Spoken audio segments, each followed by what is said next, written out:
Hey everyone, Nut Free Mama here. Today I'm going to show you how to make keto chocolate chip zucchini bundt cake. Okay, let's start off with our ingredients. First, for your cake, you're going to need 2 large eggs, 1 cup of sugar substitute, I'm using Monkfruit, a half a cup of vegetable oil, a 1/4 cup of sour cream, 2 teaspoons of vanilla extract. Then you're going to need a combination of 1.5 cups of some kind of flour substitute. I'm using 1 cup of Carbquik and then a half a cup, which I already have mixed together right here, of the whey isolate protein vanilla flavored. Then you also need 1 teaspoon of baking soda, a half a teaspoon of salt, 1 cup of sugar-free chocolate chips. I'm using the Kroger brand.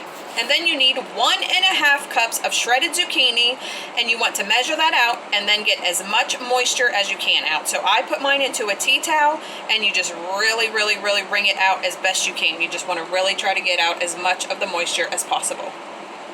Then for our chocolate ganache, you're going to need 2/3 cup of sugar-free chocolate chips, 1/4 cup of heavy cream, and a half a teaspoon of vanilla extract. And then of course you are going to need a bundt pan because this is a bundt pan recipe.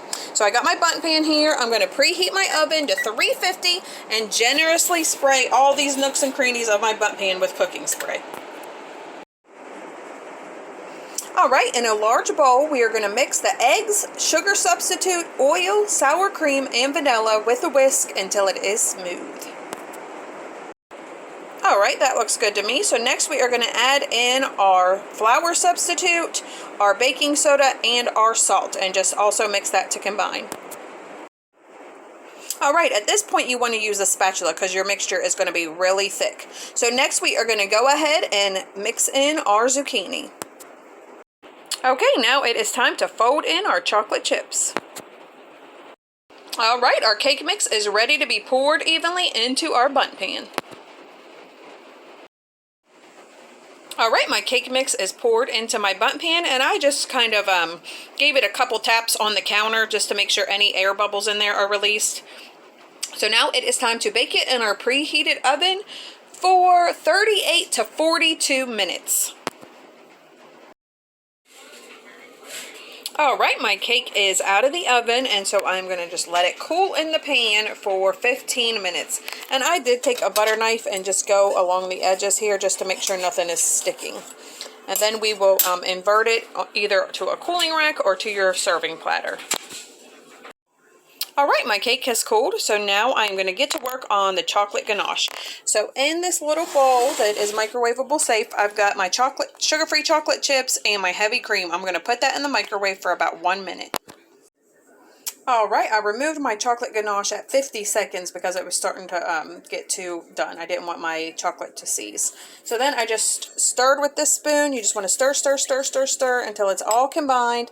And now I'm going to add in my vanilla extract, stir that up, and then we're going to let this sit for 5 minutes before we drizzle it over our cake.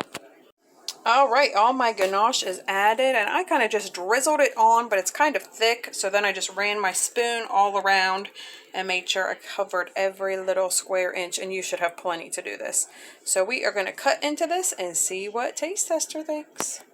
Alright, I cut a piece here for Taste Tester. We're going to see what he thinks. The ganache is starting to set up now, and it is a little crispy, which is so good. And I went ahead and cut my entire dessert into 16 even pieces. And my total was 48 carbs. So that is only 3 net carbs per slice. And let me tell you, I already had a taste and it is good. Hey, Taste Tester. Hi. Have a little taste. Okay. Yeah, that's good. Do you like it? Yeah. All right, everyone. Come back and see us again. Don't forget to like and subscribe. Don't forget to like, subscribe. Bye. Bye.